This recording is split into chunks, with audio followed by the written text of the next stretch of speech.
no vamos a avanzar mucho el día de hoy porque quisiera que viéramos, es un tema importante y muy práctico.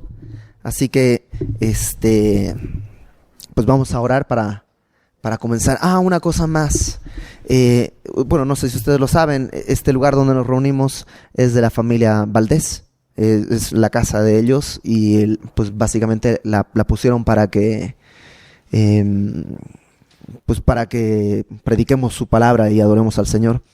Y ayer por la noche falleció la mamá de Celia, la esposa de Álvaro, y hoy estuve en el funeral y fue una cosa, suena raro, pero fue algo hermoso, ver cómo una señora, una mujer entregada al Señor, estaba, pues realmente no estaba ella ahí, pero sí todo el fruto de toda su vida. Y fue padre porque el pastor que estaba, fue en una iglesia, y el pastor que estaba dirigiendo todo, dijo, pues quisiera pedirle a su hijo, al hijo de la señora Josefina, que pase, porque es pastor en tal iglesia, y al nieto de la señora Josefina, que es pastor en tal iglesia, y al hermano, y así, y toda la familia, fue triste en el sentido de el dolor que se siente de una manera natural, pero hermoso en el legado que dejó esta persona. Y creas o no, todos vamos a pasar por ahí.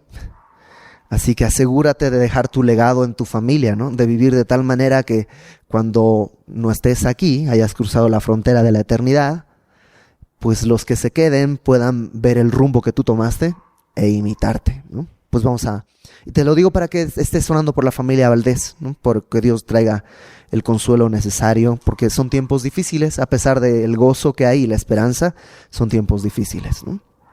Vamos a orar. Señor, te damos gracias por este día y gracias, Padre, esta noche queremos darte por la familia Valdés, porque, Señor, ellos han abierto esta casa para que nosotros recibamos de ti bendiciones. Y te rogamos que tú traigas consuelo al corazón de Cintia, de Sheila, de toda la familia Parra, Huerta, Señor.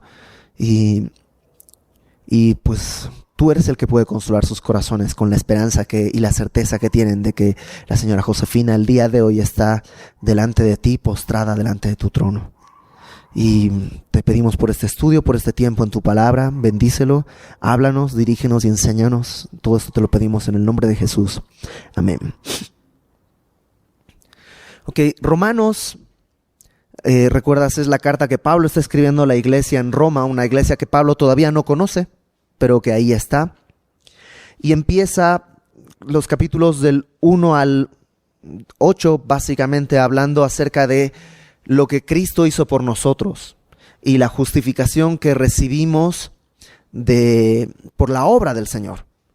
Cómo su obra en la cruz no solo es beneficiosa, sino que era absolutamente imprescindible, porque por cuanto todos hemos pecado, todos estamos destituidos. Pero Dios puso a Jesucristo como propiciación, como pago por el precio de nuestros pecados. Y desarrolla todo eso acerca de la justificación, de la santificación, de los capítulos 1 al 8.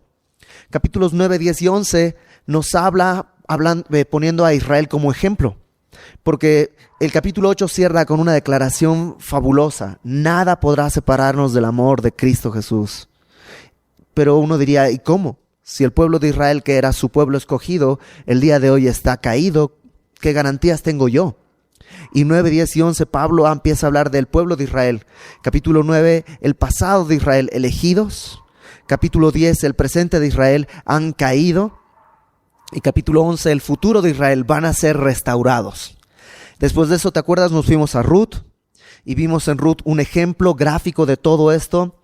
Ruth como la moabita, la gentil, la que está ajena de Dios, que de pronto por misericordia de Dios es llevada al conocimiento del Dios verdadero. Como Noemí, representando a Israel, se extravía, abandona la casa de Pan, pero en ese abandono Ruth es bendecida. Pero al final en las bodas, ¿te acuerdas? Lo vimos hace un par de semanas, en las bodas del Cordero, Israel va a reconocer quién es el Mesías, así como Noemí conoció a Boaz en las bodas. Y pues después de repasar esos pasajes, regresamos al capítulo 12 de Romanos. Y la semana pasada estuvieron viendo estos dos versículos importantísimos en tu caminar en Cristo. Son dos versículos que yo te invito a que te los memorices, son vitales. Y básicamente el tema central de esos dos versículos es mi relación con el Señor. ¿Cómo debe ser mi relación con el Señor? Y es bien sencillo, debo presentar mi cuerpo en sacrificio vivo, santo, agradable a Dios, que es la manera lógica de adorarle, es mi culto racional, esa es la manera sensata de hacerlo. No conformándome a este siglo, sino transformándome. Alguien dice por ahí, ¿qué prefiere ser? ¿De los conformers o de los transformers? Porque los transformers tienen película y todo, mientras que los conformers no. Entonces, sé de los que no sé de los que se conforman, sino de los que son transformados por medio de la renovación de tu entendimiento, para que podáis comprobar cuál sea la buena voluntad de Dios, agradable y perfecta. A partir del versículo 3, vamos a estar viendo cómo debe ser ahora mi respuesta en cuanto a mi relación con mis hermanos en Cristo, que son la iglesia. Y déjame leerlo, porque vamos a estar hablando acerca de los dones espirituales. Y la próxima semana vamos a regresar un poco acerca de los dones espirituales, porque fíjate, digo pues, por la gracia que me es dada. Y Pablo está hablando y pone su marca de apóstol en esto. La gracia que le ha sido dada es el apostolado que le ha sido dado. Entonces él está diciendo, de acuerdo al apostolado que tengo, con la autoridad que por gracia Dios me ha concedido, esto voy a decir. O sea, Pablo aquí está hablando un tema de gran importancia, tan importante que, como te digo, está sacando, digamos, su credencial de apóstol. Está diciendo, estoy autorizado para enseñar esto. Digo pues, versículo 3 de Romanos 12, por la gracia que me es dada, a cada cual, y esto me encanta, porque esto es a cada cual. No es para pastores, no es para maduros en el Señor o para principiantes, no, es a cada cual. Esto es para todos, para todo creyente, porque fíjate, a cada cual que está entre vosotros, a cada uno de los creyentes. Esto es algo que nos concierne a todos. ¿Qué cosa? Que no tenga más alto concepto de sí que el que debe tener, sino que piense de sí con cordura, conforme a la medida de fe que Dios repartió a cada uno. El pedido de Pablo es que nadie tenga más alto concepto de sí. En español no se puede traducirlo. En griego, como está escribiendo Pablo, está haciendo un juego de palabras, porque utiliza la frase hiperfroneo, froneo y sofroneo.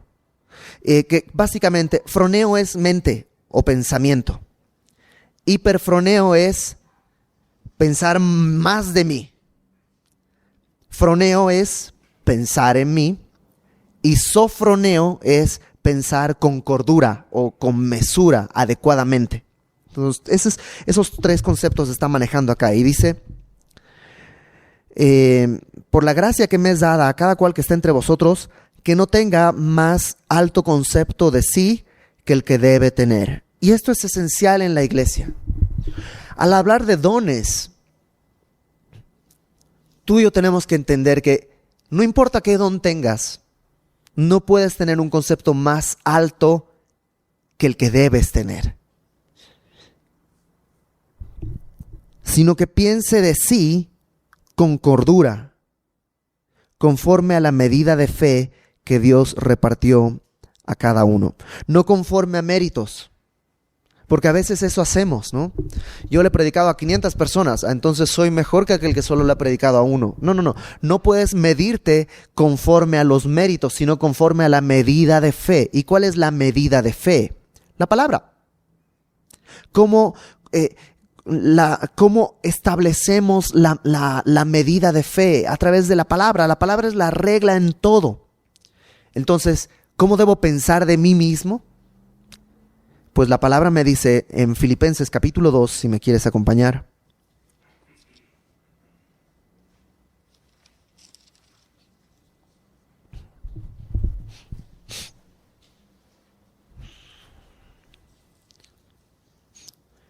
Versículo 2, Filipenses 2:2. Completad mi gozo sintiendo lo mismo, teniendo el mismo amor, unánimes, sintiendo una misma cosa. Y la palabra sintiendo ahí también habla de pensar. Verso 3. Nada hagáis por contienda o por vanagloria, antes bien con humildad. Fíjate cómo debemos estimarnos unos a otros, estimando cada uno a los demás como superiores a él mismo, no mirando cada uno por lo suyo propio, sino cada cual también por lo de los otros. Haya pues en vosotros este sentir que hubo en Cristo Jesús, el cual siendo en forma de Dios, no estimó el ser igual a Dios como cosa que aferrarse, sino que se despojó a sí mismo, tomando forma de siervo, hecho semejante a los hombres, y estando en la condición de hombre, se humilló a sí mismo, haciéndose obediente hasta la muerte, y muerte de cruz. Por lo cual Dios también le exaltó hasta lo sumo y le dio un nombre que es sobre todo nombre, para que en el nombre de Jesús se doble toda rodilla de todos los que están en los cielos y en la tierra y debajo de la tierra, y toda lengua confiese que Jesucristo es el Señor, para gloria de Dios Padre. Y si te das cuenta, el ejemplo lo puso nuestro Señor Jesucristo. No se estimó a Él superior, siendo que era Dios. ¿Y qué es lo que hizo? Se humilló, se entregó, y estando en la condición de hombre, que para un Dios ya es humillante, se humilló más, haciéndose siervo. Y haciéndose siervo se humilló más hasta ir a la cruz, con un propósito: que todo el mundo, toda lengua glorifique a Dios. Y esa es la forma en la que tú y yo debemos comportarnos. ¿Te imaginas si todos nos comportáramos de esa manera? Qué distinta sería la iglesia. En vez de llegar primero a apartar lugares, ¿no? Y no estoy pensando en nadie, ni estoy hablándole a nadie en particular, ¿no? Si lo haces, es un tema de tú con Dios. Ahorita no hay problema, en la iglesia hay mucho espacio. Pero en el Salón del Valle, por ejemplo, era un tema. Era un tema. Y apartas lugares, pero no estás pensando en los demás, estás pensando en ti. No, estoy pensando en mi familia, pero es mi familia. Sigue siendo lo mismo. Si nos estimáramos, ¿te imaginas? Se llenó el lugar, todos los varones sin que nadie les diga de pie, que se levanten para ofrecerle el lugar a las personas. ¿Te imaginas cómo sería el metro si todos los cristianos estimaran a los demás como superiores en vez de dormirse en el lugar para personas con discapacidad? Al llegar a las intersecciones, dejando pasar uno, o sea, es aplicable a toda la vida, porque a veces decimos, sí, tengo que estimar a los demás, ¿no? Así muy espiritual, pero en la cola de las tortillas peleo mi lugar como si dependiera el mundo de eso. Una vez, un amigo mío, pastor, me habló en la madrugada llorando, desconsolado. Y le pregunto, ¿qué pasó? Me dice, es que la regué. Y le dije, ¿qué pasó? Me dice, es que fuimos a un concierto. Y cuando llegamos al lugar, nuestros lugares que estaban muy adelante estaban ocupados por una señora y su familia. Entonces llegamos y le dijimos, nosotros estamos ahí esos son nuestros lugares. Y la señora dijo, no, estos son mis lugares, no sé qué. Entonces fui a hablar a seguridad y vino seguridad, los quiso levantar, pero la señora muy prepotente dijo, no, eso es qué. Entonces se armó ahí todo un problema y tuvimos que llamar a otra persona de seguridad y los sacaron de ahí. Y entonces ya nos sentamos en nuestro lugar y dice, y a medida que iba pasando el concierto, yo sentía que mi corazón estaba cada vez más y más pesado. Y dice, y me tuve que salir porque lo que yo debía haber hecho es, ok, señora, deme sus boletos, yo me voy donde, si usted está más atrás, deme sus boletos, yo me siento ahí, no hay ningún problema, usted quédese aquí. ¿No hizo eso nuestro Señor? ¿Te imaginas si todos los cristianos actuáramos de esa manera? ¿Qué distinta sería la visión del cristiano para el mundo? ¿No? Bueno, podemos comenzarlo entre nosotros como iglesia. Entonces, dice Pablo, que nadie piense de sí como algo superior, sino pensando con cordura. Verso 4. Porque de la manera, fíjate por qué en la iglesia debe funcionar así. De la manera que en un cuerpo tenemos muchos miembros, pero no todos los miembros tienen la misma función, así nosotros, siendo muchos, somos un cuerpo en Cristo y todos miembros los unos de los otros. Y Pablo establece esta analogía de la iglesia con un cuerpo humano. Y fíjate las características. Número 1, dice que tenemos muchos miembros, pero no todos la misma función. ¿Sabes que la iglesia es increíble porque hay diversidad? No somos todos iguales. Gracias a Dios. ¿Te imaginas todos iguales a ti? ¿O todos iguales a mí? Sería una pesadilla. Pero hay una diversidad. Somos distintos y está bien que seamos distintos. El ejército, todos son iguales, mismo peinado, mismo traje, misma ropa, todo igualito. Pero la iglesia es distinta. A Dios nos creó en diversidad. Tú puedes leer en Apocalipsis y delante del trono, ¿quiénes están postrados y adorando? Gente de toda lengua, de toda raza, de toda nación. Hay diversidad incluso en el cielo. Por eso alguien decía, ¿por qué ir a las misiones a predicar? A las naciones a predicar. Porque en el cielo ahí están y a Dios le importan. Y la diversidad es parte de la iglesia.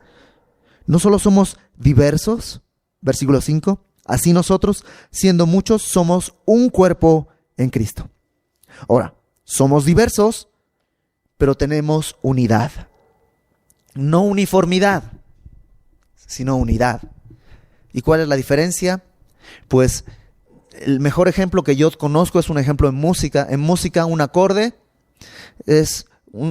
son 3 o más notas tocadas al mismo tiempo. Eso es un acorde. Y no puedes hacer un acorde de una nota, porque es una sola nota.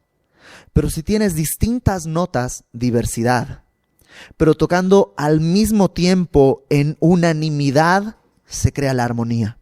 Y eso es la iglesia. No somos iguales, no tenemos que ser iguales, pero sí tenemos un mismo propósito, tenemos una misma unidad. Entonces hay diversidad, hay unidad, y fíjate, y todos miembros los unos de los otros. Hay comunidad. Diversidad, unidad y comunidad.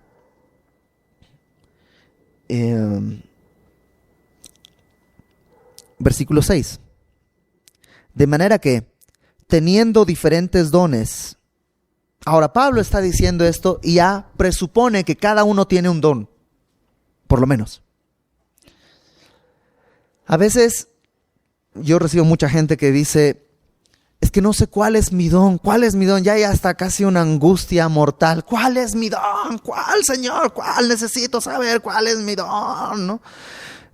Y el don es algo natural, ya lo tienes, no lo tienes que, o sea, no es como las tarjetas de Telcel, que la tienes que raspar y marcar un número y activar. No, el momento en que creíste, Dios ya te entregó esos dones, ya son parte de ti. La próxima semana vamos a estudiar un poquito cómo funcionan y cómo ejercitarlos. La próxima semana, el día de hoy simplemente vamos a ver algunas cosas. Pero dice que todos ya tenemos dones. Ahora estos son dones espirituales, distinto de talentos naturales. Por ejemplo, cantar lo puede hacer, no quiero decir cualquiera, pero básicamente sí. Canta un pastor totalmente entregado a Cristo. Y cantan personas totalmente entregadas a su carnalidad. Esos son talentos naturales. Y todos tenemos talentos naturales además. Pero los tenemos desde que eras chiquito. Esos talentos naturales son regalos de Dios también. Pero Pablo aquí se está enfocando en dones espirituales. Dones que solo tienen aquellos que han nacido de nuevo.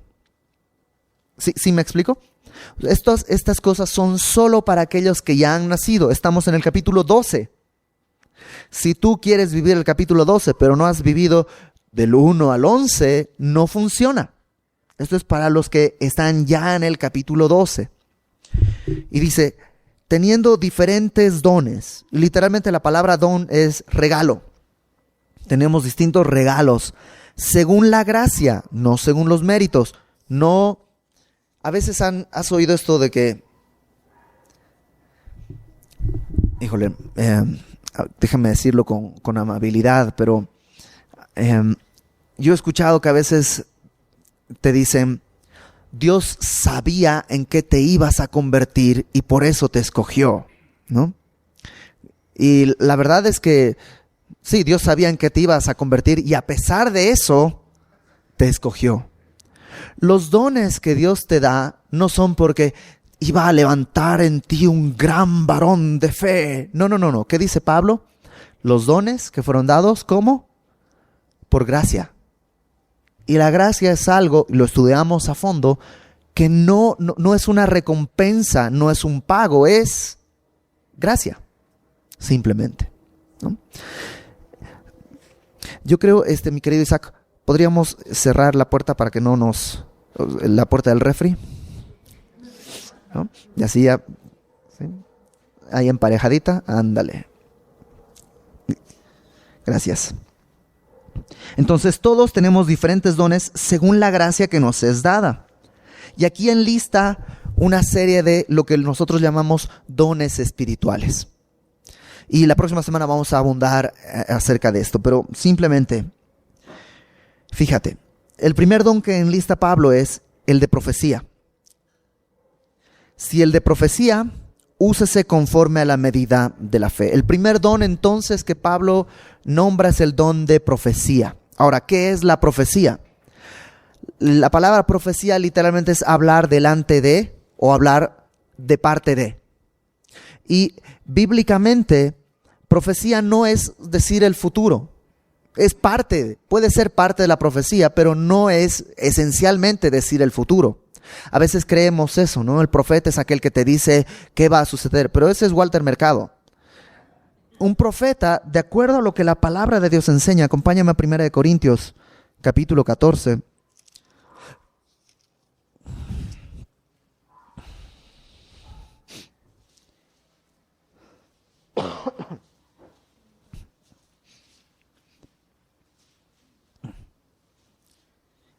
Pablo está haciendo una diferencia entre hablar en lenguas y profetizar.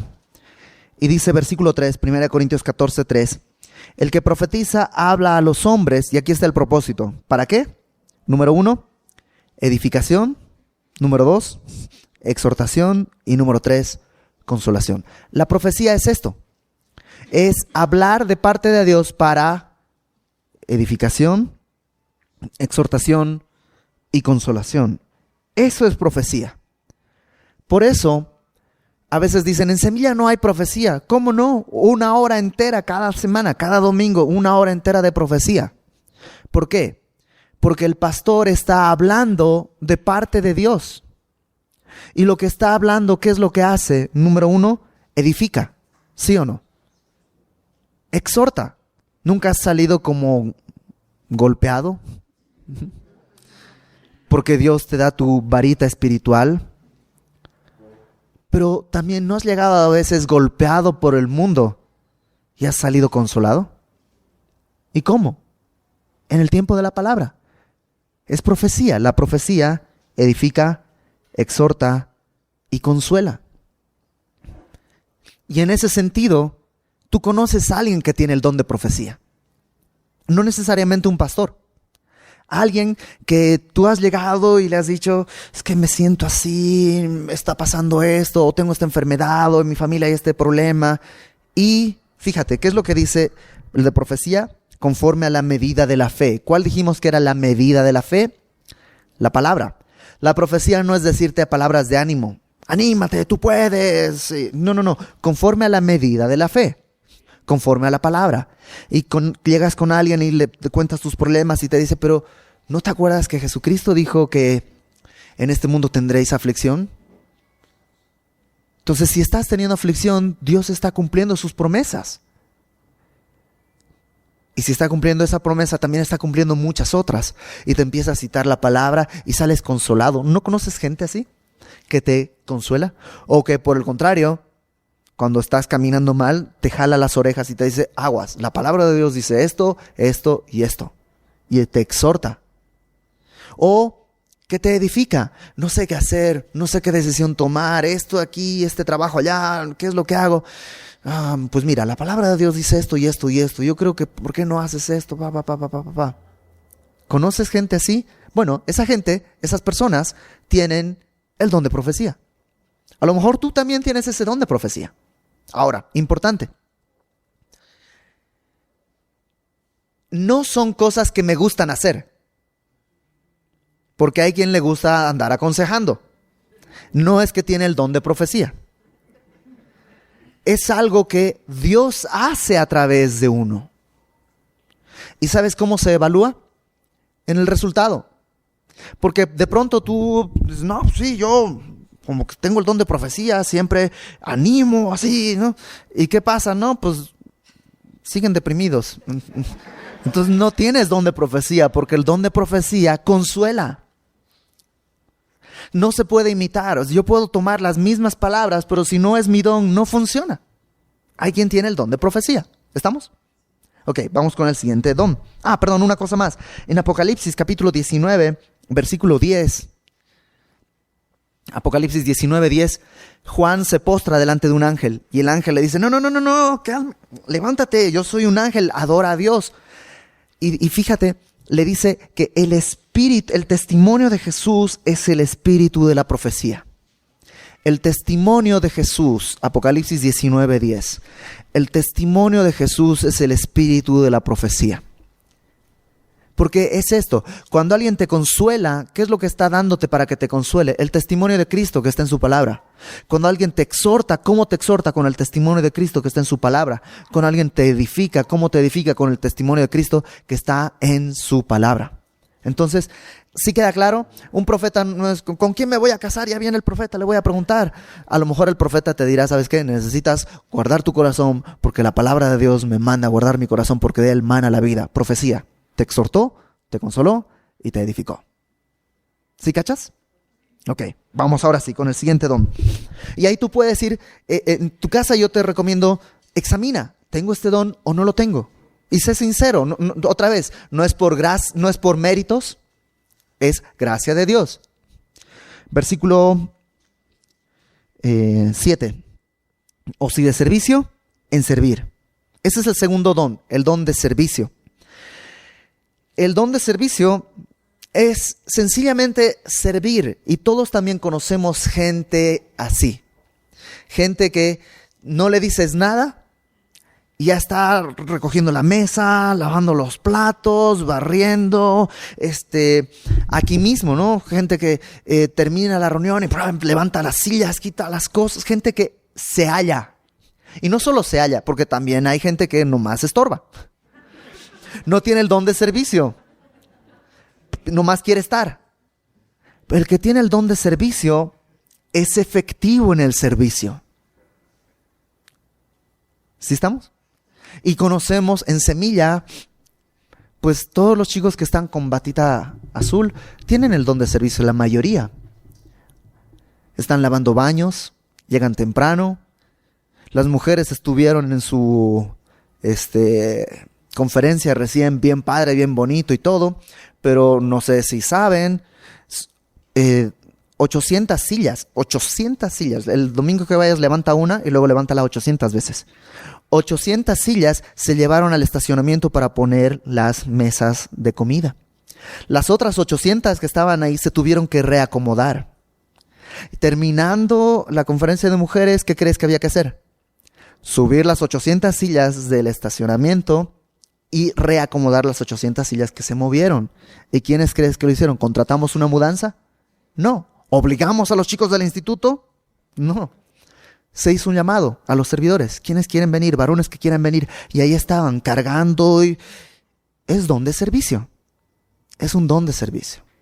Entonces, evalúa tú si tienes este don. Porque si lo tienes, ¿qué dice? ¿Qué es lo que tienes que hacer? Si tienes el don de servicio, pues sirve.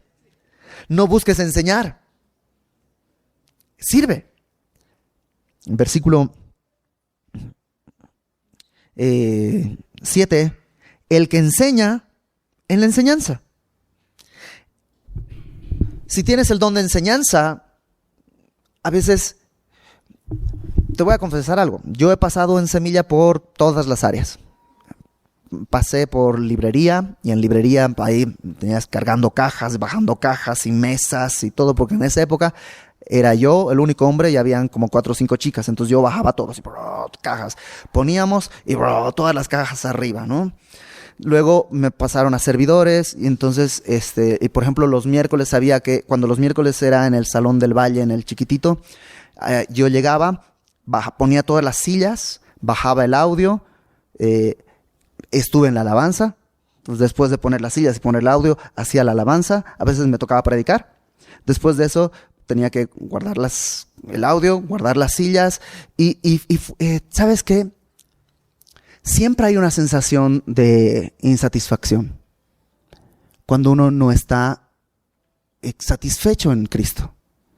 Porque yo cargaba las cosas y decía, ay, si yo solito estoy cargando, mientras en cambio miren aquellos, pues nomás están las nenas de la alabanza y están que en mis manos, que no sé qué, y en mi corazón así todo, ¿no? Y después me tocó hacer la alabanza. Y ahí estoy en la alabanza, o en la batería, o en el bajo, o cantando, y digo, ay, pues yo aquí haciendo la alabanza y todos, y mira, los servidores están allá afuera en el patio tomándose una Coca-Cola, y todos bien plenos, mientras yo tengo que ensayar, yo tengo que hacer esto. Y luego me tocó enseñar, porque decía, pues yo debería estar enseñando, me están desperdiciando. Me tocó enseñar. Y estás enseñando y todos ves que, no, pues vamos al cine, ya nos fuimos a Coyoacán a tomar un cafecito y tú en tu casa con tu Biblia estudiando. Y dices, ¿por qué tengo que estar estudiando? Y luego yo tengo que estar de pie aquí, 3 servicios, mientras que los servidores y los músicos nomás tocan y se van. Y te das cuenta, o sea, no importa dónde te pongas, siempre puedes quedar insatisfecho. Pero en cambio, cuando haces lo que tienes que hacer, el de servicio, en servir, no estés viendo al de enseñanza, al que enseña. Porque él tiene su llamado. El que está enseñando, hubo un tiempo en el que cuando pasé estaba en librería y bajar cajas y todo, el pastor Fermín me dijo, necesito que al final del servicio te pongas al frente para orar por la gente. Y yo me resistí un poco. Entonces me iba a subir cajas y bajar cajas, ¿no? Y el pastor Fermín me dijo, necesito que estés al frente. Y un día David, uno de los servidores, me dijo, Iber, deja eso. Ya no es para ti. Ahorita tu llamado está allá al frente y no puedes estar allá al frente sudado. Tienes que estar allá al frente bien vestido para poder ser amable con las personas. Entonces tuve que dejar de cargar y enfocarme y el día de hoy ya no cargo. Pero al principio había una especie de culpa, ¿sabes? Así como yo los veía, ¿no? Cargar y bajar y decía, yo sé lo que cuesta y yo estoy aquí nomás sonriendo, ¿no? Pero tiene que ver con lo que Dios eligió por gracia. No es que yo ya subí del nivel y entonces ya no tengo que cargar. No tiene que ver con, ¿sabes qué? Por gracia cargaste cajas, por gracia enseñas, por gracia sirves, por gracia tienes, es gracia. Es pura gracia de Dios. Y si te fijas en el versículo 3, dice, conforme a la medida de fe que Dios repartió a cada uno. Y eso es algo que Dios decidió. No hubo un concurso de méritos, no hubo nada. Entonces, si tienes el don de la enseñanza, pues enseña. No te distraigas en cargar o en otras cosas. Enseña, pero ojo. Si tienes el don de enseñanza, enseña donde estés. Porque puedes enseñar en casa a tus hijos, puedes enseñar en el trabajo, porque no se trata de que tienes que... El púlpito solo hay uno y ya tenemos pastor en Semilla. Entonces, cuando dejen el púlpito me toca... No se trata, el don ya lo tienes el día de hoy. Enseña. ¿Sabes qué? Valioso es este don de enseñanza en los maestros de Club Semilla, que están con los niños desde los más chiquititos, enseñándoles la palabra y versículos de maneras en las que tú y yo hasta aprenderíamos. Porque los maestros de Club Semilla están desde el martes pensando qué manualidad vamos a hacer para reforzar esto. Es un don de enseñanza. Entonces, tienes este don, ejércelo. No esperes al púlpito. Si viene, vendrá. Si Dios quiere, pues Dios lo hará. Pero mientras tanto, hay muchas otras oportunidades. Incluso en la iglesia. Club Semilla es una gran oportunidad. Y otra vez, no se trata de... También tenemos gente que siempre le gusta hablar. Se trata de que si tienes el don de enseñanza, la gente va a aprender después de que hablaste. Si después de que hablaste, la gente nomás está impactada, pero no ha aprendido, no es un don de Dios. Nomás te gusta hablar. ¿Estamos? Ok, versículo 8. El que exhorta en la exhortación. Y la palabra exhortación, o exhorta ahí, es la palabra parakaleo, de donde viene el paracletos, que se le llama así al Espíritu Santo. Es decir, a veces pensamos que exhortar es regañar, ¿no? Híjole, ya me va a exhortar, ¿no? Es como que temor. Pero exhortar realmente es llamar al lado. Literalmente exhortar quiere decir llamar al lado o consolar. Así como, digamos, la enseñanza se dirige al entendimiento, la exhortación se dirige al corazón. Y la exhortación es necesaria, no solo es regaño. Exhortación, por ejemplo, si alguien ya no está yendo a la iglesia, acercarte y llamarlo al lado, eso es exhortar. A veces con palabras un poco más fuertes, más enérgicas, pero siempre es eso, llamarlo al lado, no regañar nomás. Y otra vez, el don de exhortación lo tienen aquellas personas que hablan y te convencen que estás mal y quieres caminar bien. Si tú exhortas a alguien y quiere caminar y se arrepiente, a lo mejor tienes el don de exhortación. Si nomás regañas y no pasa nada, a lo mejor necesitas un antiácido o algo así, pero no es un don del Espíritu. Los dones del Espíritu funcionan, son efectivos. Y fíjate en Gálatas capítulo 6. Gálatas capítulo 6, versículo 1. Nos da una línea de cómo debe ser esta exhortación. Hermanos, si alguno fuere sorprendido en alguna falta, vosotros que sois espirituales, restauradle con espíritu de mansedumbre, considerándote a ti mismo, no sea que tú también seas tentado. Así debe ser la exhortación, considerándote a ti mismo, no sea que tú seas tentado. Y si te das cuenta, llamar al lado quiere decir que yo tengo que estar bien, porque si yo también estoy en el precipicio, lo llamo a mi lado, nos caemos los dos juntos nada más. Tienes que estar en el centro del camino para poder tener este don de exhortación. Versículo 8 dice, el que reparte con liberalidad. Y repartir lo puedes traducir como compartir o como dar. Y liberalidad es dar con sencillez, sin dobles intenciones, de una sola cara. Hay gente que da. Hay gente que no le cuesta dar. Hay otros que sí, ¿no? Como dice un amigo, codo te lo explico. Hay gente que sí le cuesta dar, hay gente que no le cuesta dar. Y si te das cuenta, no tiene nada que ver con la capacidad económica. Porque hay gente que tiene poco y no le cuesta dar de lo poco que tiene. Hay gente que tiene mucho y no le cuesta dar de lo mucho que tiene. Pero también hay gente que tiene poco y no le sacas ni un centavo. Hay gente que tiene una fortuna y no da un centavo. Entonces, también es un don de Dios. Y puedes tener ese don. Y sabes que es un don maravilloso y necesario.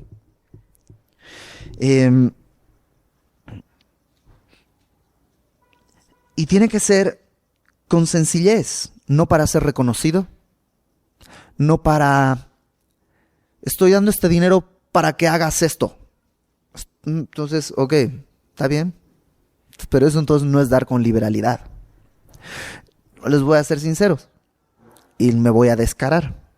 Yo soy Yo soy muy cara dura en ciertos aspectos. Uno es mis regalos. Si alguien me regala algo, yo asumo que me lo regaló y que es mío. Y si es mío, yo puedo hacer con lo que me regalaron, pues básicamente lo que quiera. Y yo mis regalos los he vendido, los he regalado. Y conozco gente que dice, oye, regalaste, yo te lo di a ti. Exacto, si era mío, ¿no podría regalarlo? No, porque te lo di a ti. Ah, entonces era tuyo y me lo prestaste. Y a veces damos así. Y la palabra me dice dar con liberalidad, sé libre. Entonces, cuando entregas algo, ya no es tuyo, ya lo entregaste y no puedes seguir amarrado a eso. Versículo al final del 8 dice, el que preside con solicitud. Y presidir quiere decir ponerse delante. Y hay gente que Dios ha puesto delante, gente que tiene ese don de, ahora sí que como el juego ¿no? De lo que hace el de adelante, hacen los de atrás. Y gente que así es, de pronto hace algo y tiene un montón que lo están imitando. Y es un don de Dios también. Y si Dios te ha dado ese don, hazlo con solicitud, esto es, con diligencia, con velocidad, sin flojera pues. Sin flojera. Dios te ha dado ese don, hazlo y llévalo a cabo sin flojera.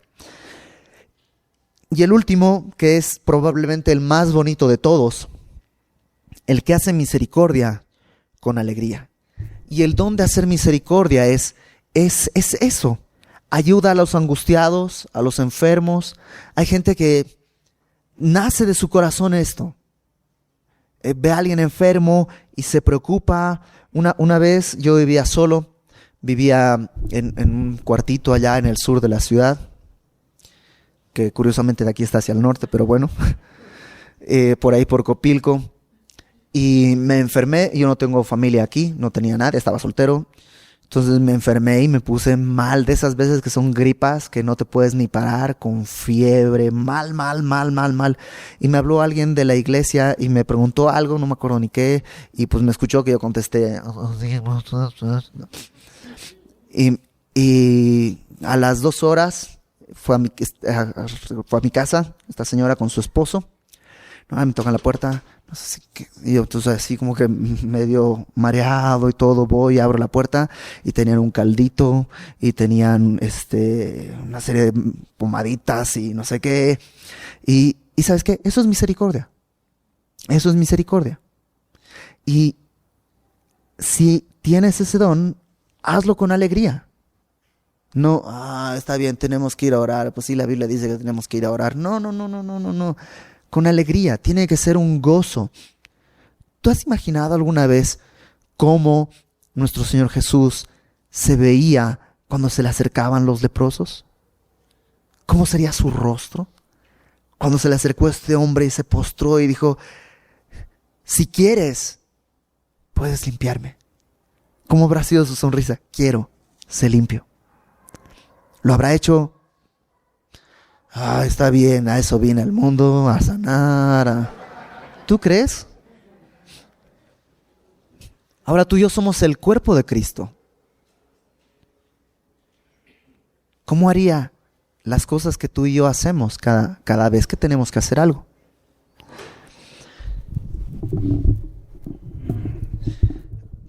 La próxima semana vamos a regresar sobre esta misma lista y las otras listas que hay acerca de los dones y vamos a ver un poquito cómo funcionan y cómo unir estas listas de los distintos dones y todo esto. Pero antes de terminar quisiera simplemente darte un par de recomendaciones. Número 1, no veas a los demás a la luz del don que tú tienes. Porque a lo mejor tú tienes el don de enseñanza. Y estás diciendo, ay, mira ahí, ver cómo enseña y no sé qué, y ta. Ok, pero es tu don y no puedes verme o ver a otros a la luz de tu don porque es tuyo. Es tuyo. Al revés, no te veas a la luz de los dones de los demás, porque también te vas a frustrar. Dios te dio a ti unos dones con un propósito específico, lo vamos a ver la próxima semana, pero son los que Dios entregó en tus manos y lo de los que tú vas a dar cuentas. Entonces, no puedes ver tu vida a la luz de los dones de los demás porque vas a descuidar el don que tienes. Tercero, ya tienes este don. Ya tienes alguno de estos dones, ya lo tienes. Entonces, comienza el día de hoy diciendo, a ver, ¿cómo reacciono yo? ¿Soy de los que se paran a atender, a servir? O a lo mejor estudiaste en un internado militar y tienes tu cama nomás por disciplina. Eso no es un don, eso es disciplina. Pero tú sabes en tu corazón si sale de ti, hay un anhelo por eso. Y si hay resultados. Y por último, algo que es bien bonito también. Cada iglesia en el sentido local, es decir, Semilla de Mostaza, Casa sobre la Roca, Amistad Cristiana, Casa del Alfarero, etcétera, etcétera, etcétera. Cada iglesia también tiene su propio don. Y también hay diversidad en las iglesias. Hay iglesias que están en su don, en el don que Dios les dio a esa iglesia, más enfocadas en hacer misericordia. Y gloria a Dios por esas iglesias que atienden hospitales, que atienden huérfanos, que atienden viudas. Gloria a Dios por esas iglesias. Y tú puedes ir y decir, ay, pero su enseñanza está bien chafa. ¿Y? ¿Son salvos? ¿Han entendido el evangelio? Sí, pueden tener algunos problemas doctrinales, pero ¿y? El corazón está donde tiene que estar. Y están ejerciendo el don que Dios les dio. Hay otras iglesias, por ejemplo, yo creo que en Semilla hay una gran gracia de Dios en la enseñanza. Constantemente me topo con personas que llegaron a Semilla y dijeron, es que en 2 domingos que fui aprendí más de lo que aprendí en los 30 años de cristiano que llevo. Y puede ser. Dios ha capacitado a nuestro pastor Fermín, al pastor Héctor, de enseñar la palabra y tienen el don de enseñanza. Y ha levantado grandes maestros en Semilla de Mostaza. Y creo que ese es el don que Dios le dio a Semilla. Y alguien dice, pero es que Semilla no está en los hospitales, no está en esto, no está en aquello. Semilla tiene otro llamado, tiene otro don a preparar, aunque sí lo hace. Sí lo hace. Hay un equipo de gente que está yendo a los hospitales, está yendo a las cárceles. Estamos apoyando a Recobro, estamos apoyando a distintos centros de asistencia social. Sí hay, pero predominantemente la iglesia tiene este don de enseñanza más marcado.